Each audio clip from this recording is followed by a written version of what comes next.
The definition of hope, the essential nutrient for survival. We often believe that humans survive solely on food, water, and oxygen. But does physical existence alone constitute a life? In a world where relentless storms often threaten to drown us, the energy that truly moves us forward is hidden and intangible. It is the nutrient we call hope. For those who live on hope, it is not mere optimism, it is the only torch burning in pitch-black darkness and the mental scaffolding that allows us to design tomorrow. Amidst the ruins of today, survival proven in the depths of hell. The most profound evidence of hope's impact on survival comes from Dr. Viktor Frankl, a psychiatrist who was thrown into the ultimate laboratory of human suffering, the Auschwitz concentration camp during World War II.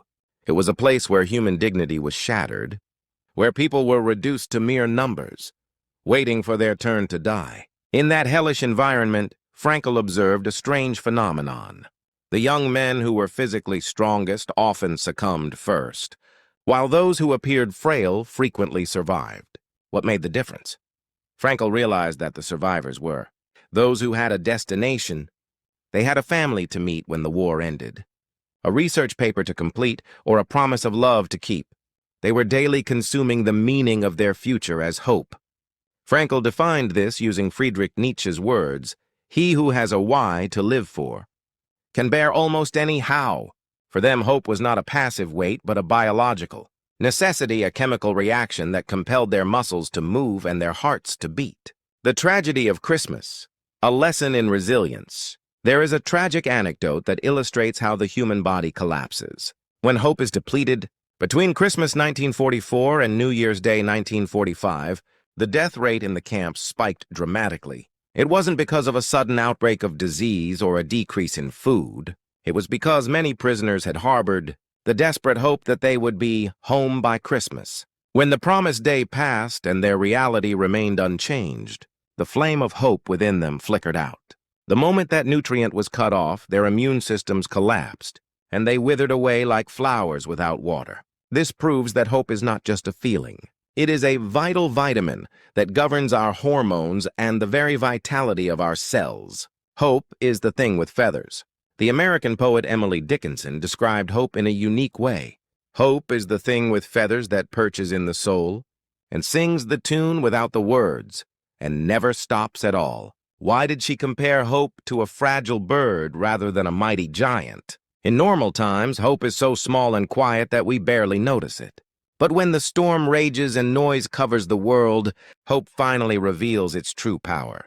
From the lowest depths, in the thinnest voice, it sings and it never stops. Those who live on hope have learned to tune out the noise of the world and listen to this tune without words within themselves.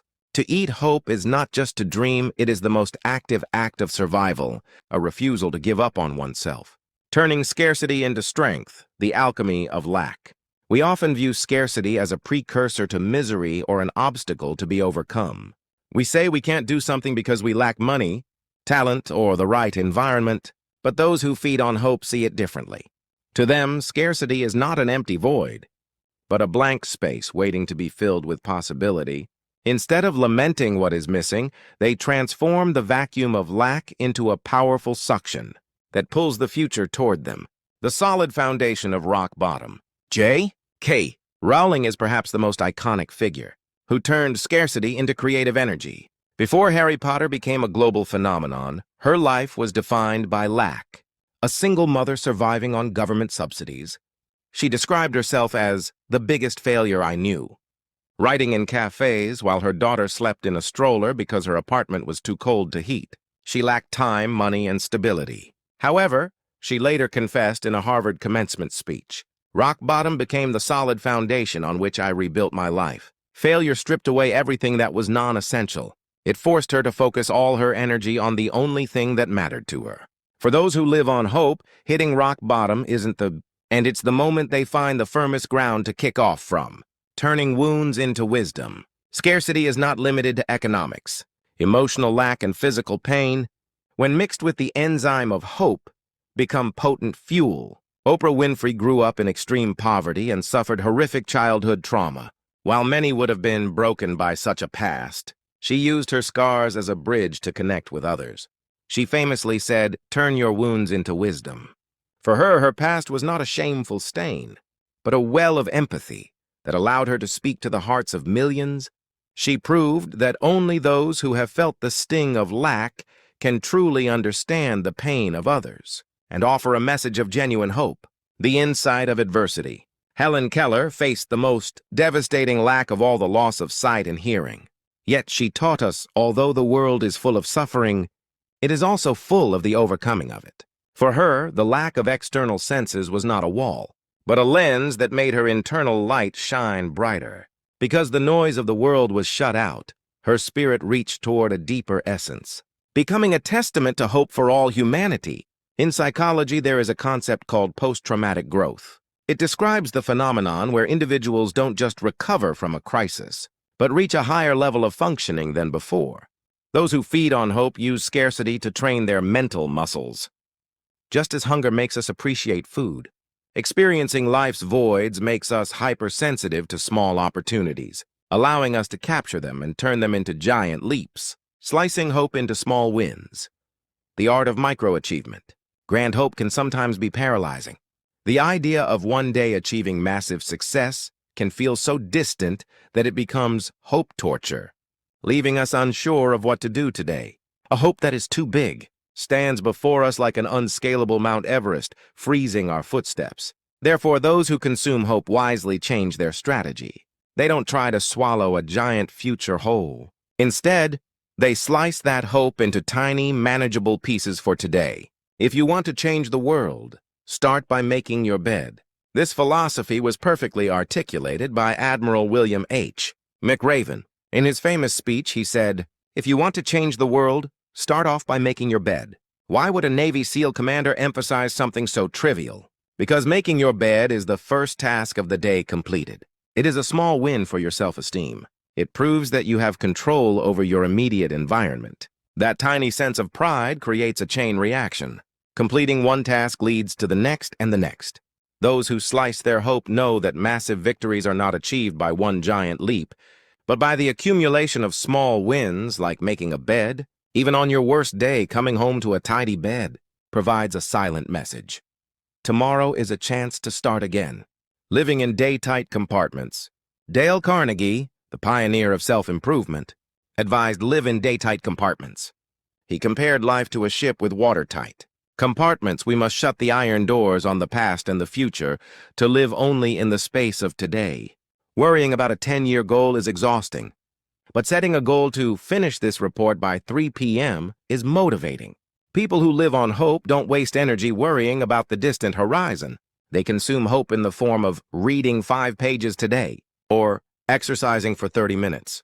Lao Tzu said, "A journey of 1,000 miles begins with a single step." The magic lies not in the destination, but in the weight of the step you take right now. Slicing hope is the alchemy of turning an uncertain future into a certain today. The dopamine loop of small victories. In psychology, this is known as microachievement. Every time we reach a small goal, our brain releases dopamine. This not only makes us feel good, but also stimulates the reward circuit that drives future action. Success breeds success. Those who only look at the giant goal deprive themselves of these dopamine hits, eventually leading to burnout. But those who slice their hope get a reward every moment. They gift themselves a small victory every morning, recharging their mental battery. As Charles Duhigg wrote in The Power of Habit, one keystone habit can act as a lever that moves your entire life. For those who feed on hope, today's small achievement is the starting point of that giant lever. The root of resilience, the unbreakable spirit, the most brilliant moment for those who live on. Hope is, paradoxically, when they are at their lowest point. We often mistake hope for being happy and positive all the time, but true hope is proven by how deep its roots go during a storm.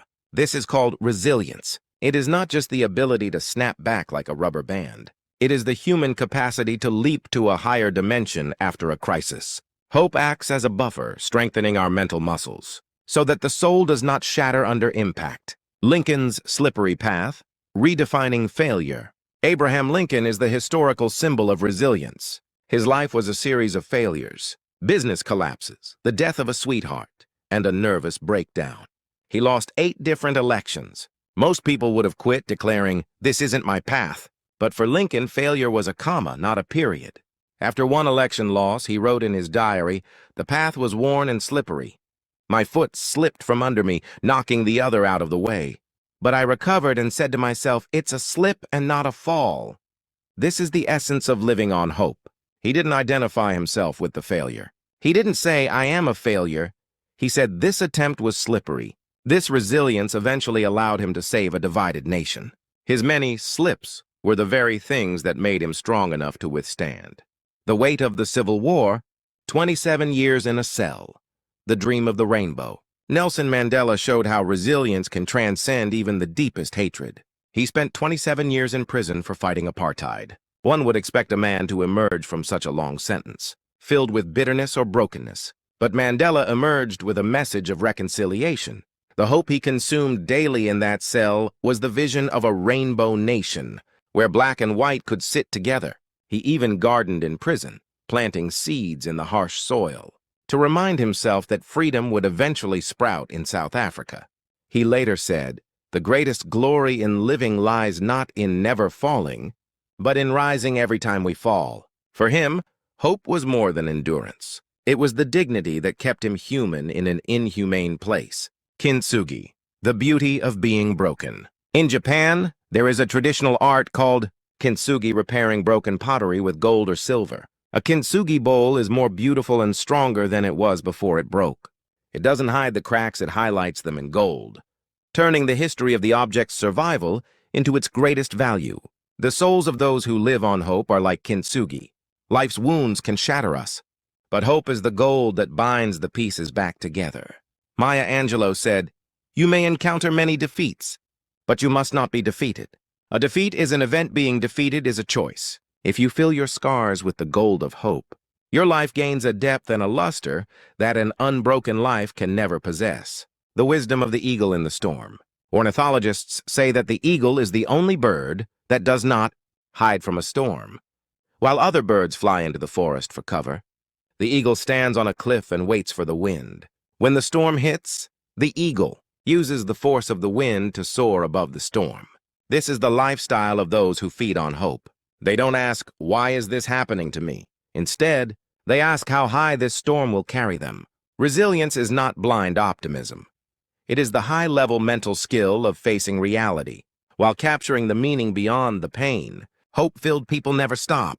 Even when they fall, they push off the ground to rise. And every time they rise, they hold in their hands evidence of a hope that is stronger than ever before.